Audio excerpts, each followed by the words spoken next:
Here we go. Ready, Steve? I bet you ain't finna say nothing I ain't heard. I'm not, no. So, I was married for 10 years, recently divorced.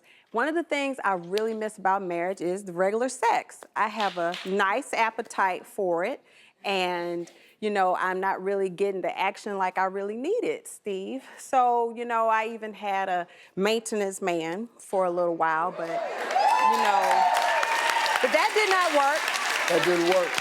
Did work. I want more of a commitment. You know, I really want a relationship. However, Steve, I have to be honest, I really do not want to follow your 90-day rule. So I need to find out, how do I find the one, satisfy my appetite without scaring the man off?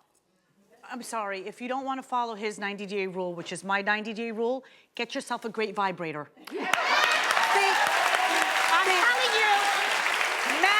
Hunters, they love the hunt. You give away the cookies for free, they're not coming back. Okay. They're gonna say, if she gave it up to me so quick, she's doing it to every Tom, Dick, and Harry that came along too. Okay.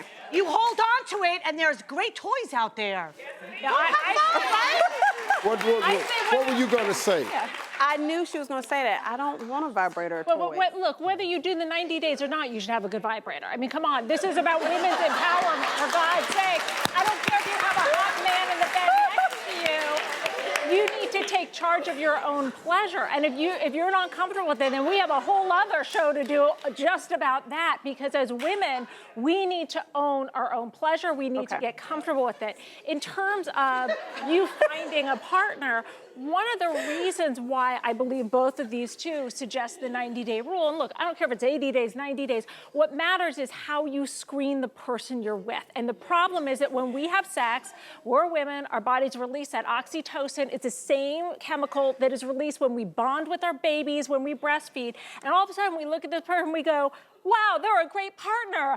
Let's mate for life. This is perfect. But in order to have the clarity to decide if someone is an appropriate partner or not, it's better to hold off on the sex. Not to manipulate, not for anything like that, but just so that you can have clarity. Gotcha. All right, here's the situation. If you have such a voracious appetite for sex and you can't wait 90 days, then just go and have yourself a bunch of sex. But you ain't finna get no commitment. Okay. You're just not.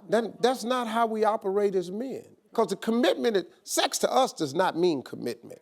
You got to understand that about us. Matter of fact, you give it to me too quick and you lessen your chance for commitment. Because I view it, what she said is absolutely, it's how the male views it. If you give it to me this quick, this ain't your first time. So now you give this to everybody, now this ain't really mine, this really doesn't have the value attached to it that she thinks it does. So since you don't have a value attached to it, neither should I. So that's what I'm saying to you, Elisa. I understand what you're saying, and it's a great question, and it's a natural feeling from a person. You're not going to curb that feeling anywhere, but you got to find another way to address it, and at the same time get what you want, which is a commitment. And the only way to get a commitment from a man is he has to be emotionally attached to you. And your sex ain't what attaches him. Right. Yeah, but on a positive note, the fact that you are so sexual, that's amazing. Most men complain that women are not sexual enough. They want it all the time. So use that positive. Listen, I wrote a book called Write Your Own Fairy Tale. Don't wait for anybody else. You create it, but just hold back. Okay. 6 months, just hold back and play by the rules, and then swing from chandeliers and enjoy yourself. All